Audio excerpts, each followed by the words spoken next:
जब आप operation plan कर रहे थे तो उस वक्त अहदाफ क्या थे कि जाएं, उनका कोई कैंप तबाह कर दें, क्या करें, कैसी चीज़ें आपने प्लान की थी और फिर वो कैसे अभिनंदन आपके काबू कैसे आया? तो वो जो कुछ सवाल आते हैं ना कि 26 को उन्होंने किया तो हमने इतना देर से क्यों किया। तो जो सिर्फ टाइम था वो था कि क्या जवाब देना है और किस लेवल का जवाब देना है। अल्हम्दुलिल्लाह Pakistan is a responsible nuclear state. तो जो irrationality across the border prevail कर रही थी तो वो इधर नहीं थी। We are rational the responsible nuclear state.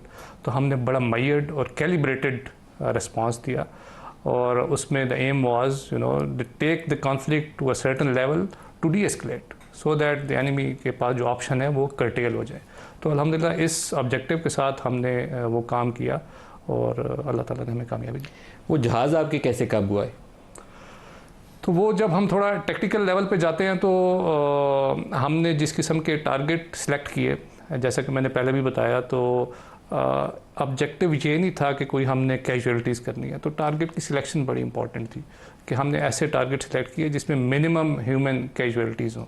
और उसके बाद जो हमने टाइप ऑफ वेपन को चूज़ किया था कि उस पर थ्रू आउट हमारा कंट्रोल हो।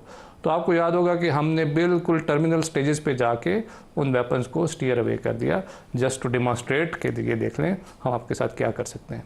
बट अल्टीमेटली हमारा ऑब्जेक्टिव ये नहीं।